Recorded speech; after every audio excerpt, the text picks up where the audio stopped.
Okay, so now Kelly Iriye from Dam Sense would like to speak.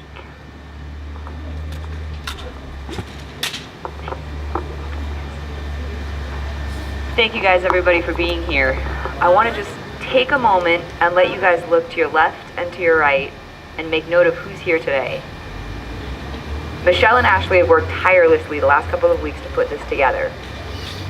And this is what we have done because of that. The Orca Task Force has had 7 months, and we saw what they gave us this morning.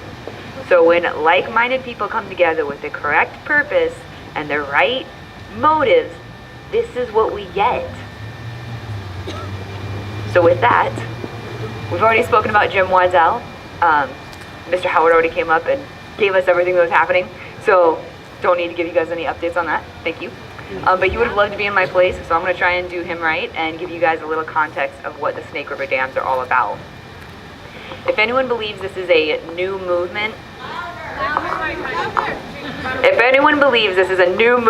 let me take a moment and correct that thought. Washingtonians have fought for the breaching of these dams for decades. Prior to the dams being built, scientists were arguing that the demise of the salmon would be inevitable. Since the dams have been in operation, people have been urging the government to breach the 4 lower Snake River dams, and this movement has been going on since the mid-1900s. This is not a new movement. So what makes us different than our forefathers? Why do we have to be successful where so many have failed? It's simple. The southern resident orcas require us to. We're fighting for what's left. Never in their history has their peril been so obvious to us. In the 1970s, when organizations were stealing our orcas from their waters, it was the unifying voice of the public who saved the remaining family members. And that same unified voice is needed today. And I'm not limiting that voice to just Western Washington. Our Eastern Washingtonians have already joined in this fight for our ecosystem. So what are the 4 lower Snake River dams? I know everybody here knows in general, but to just give you some context, there are 4 hydropower dams on the Snake River in eastern Washington, a river that stems from the Columbia near Walla Walla and runs past Lewiston, Idaho. These 4 dams are unreliable when energy is needed most. They are a poor investment for our government, and they are limiting growth that our farmers and irrigators in eastern Washington would otherwise see. The 4 Snake River dams are hydropower dams whose bill has come due. They no longer provide necessary energy for eastern Washington. Never have they been relied upon during summer and winter months like so many people try to tell us they are. During that time, only 1 turbine can be run per dam roughly because the waters are so low. 50% of the hydropower dams on the Snake River produce their power between April and June. Let me say that again. 50% of their power is produced between April and June. That's only a quarter of the year for over half of what these dams produce. And that's also when power is in the lowest demand. So Bonneville Power Administration sells that at a loss.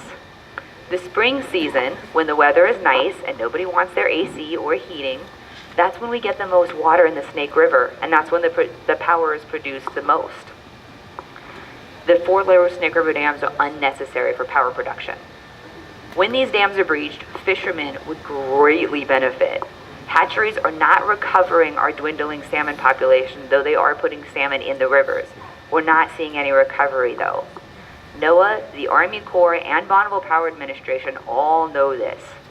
Each of the lower Snake River dams and their connected reservoirs kill 2 million smolts, which are those young fish that we rely on for their adults. Removing just one of these overpowering obstacles will allow 2 million young fish to make it that much farther downstream. Our scientists tell us that 500,000 adults would return within 14 to 18 months once one of these dams are breached.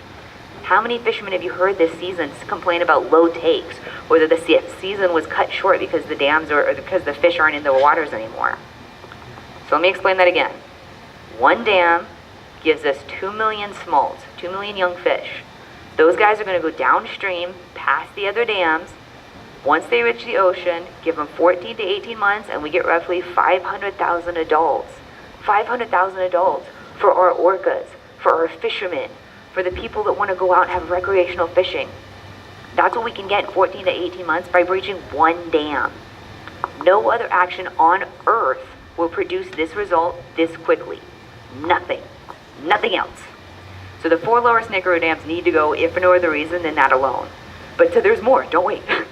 They're an economic travesty. We've spent over $1 billion, with a B, $billion on fish recovery efforts for the Snake River, and we're seeing horrible returns. Look at the DART charts, you guys. Go to the Columbia Basin Research, look at their DART charts, look at their returns. It's terrible. We are on the verge of extinction with these salmon. Most of their returns are below half of the 10-year average. Horrible. Our salmon are not recovering, and we're spending more money on fish passage improvements is not the answer. These dams have a cost-to-benefit ratio of 15 cents to the dollar. That means we lose 85 cents for every dollar we spend. Who wants to invest in a poor investment? Or an investment with a negative return even? That's not even a poor investment, that's a travesty. We could also improve the lives of farmers in eastern Washington. The government is still subsidizing barging along the rivers of the Snake and are not seeing, because the Snake River dams are not seeing the usage they were supposed to. Why are we still wasting money on these dams instead of improving the railroads which parallel the same route and have already been increasing in traffic because the farmers are choosing that over the barging system? We'd be supporting our farmers by giving them a more reliable route and creating more jobs for the railroad workers. And eastern Washington would be a better place without these slackwater dams. And irrigators wouldn't even have to worry. Ice Harbor Dam will be the last dam that's breached, and it is the only dam that provides a roughly 14 farmers irrigation. And these farmers can easily extend their pipes and add another pump, and they can use the same amount of water from a free-flowing river. So no farmer is going to go out of business because we breach these dams. Our government has failed us. This year, Governor Inslee created the Orca Task Force, and their recommendations are to continue studying and to continue talking and to continue putting people in the room so that we can study and so that we can talk and not look at orcas. The most bold action was to stop whale watching for the next 3 to 5 years. Isn't it interesting, though, that Ken Balcom has predicted that we only have 3 to 5 years of an orca population left to reproduce? Yeah. Right? So if we listen to the Orca Task Force, the public will forget our orcas, and our beloved orcas will swim the waves of extinction. So it's time, Washington. It's time for us to come together again and fight. Fight for our salmon. Fight for our brothers and sisters in eastern Washington. And fight for our dying southern resident killer whales while we still have something to fight for.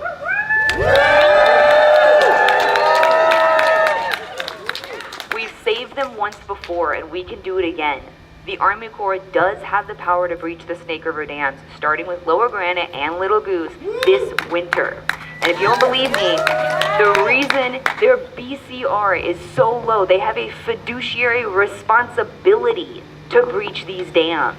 We need to remind them of that. They not only have the authority, they have the fiduciary responsibility because these dams have an investment that is awful. 15 cents on the dollar.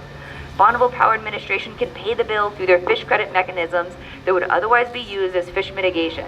They got everything that they need in place. We just got to get the ball rolling. Breaching the Snake River dams is not a silver bullet, but it is the largest bullet that we have. If all we do is breach, it won't be enough. But if without breaching, nothing else would be as effective. It won't be enough if all we do is breaching. But if we try anything else apart from it, nothing else will be effective. We need to begin breaching these 2 dams starting this winter. We need to continue to support habitat restoration and hatchery production for the next foreseeable future. But without breaching these dams immediately, we will lose our orcas, regardless of any other effort. So all we're asking our governor to do is to support his people. Governor Inslee, your heart was in the right place when you sanctioned the task force, but they failed you. Their recommendations will not recover our orcas. By the time their recommendations turn into actions, the orcas will be in even smaller numbers than they are today. All you have to do, Governor, is call the Corps and say that you support breaching the 4 lower Snake River dams. You cannot bring these dams down alone, but you can stand with the people who voted for you and show your support. Yes. Call the Corps, demand Alt 4, and let's end this multi-decade-long debate. Our southern resident whales are starving. Are you going to let them go to extinction? No.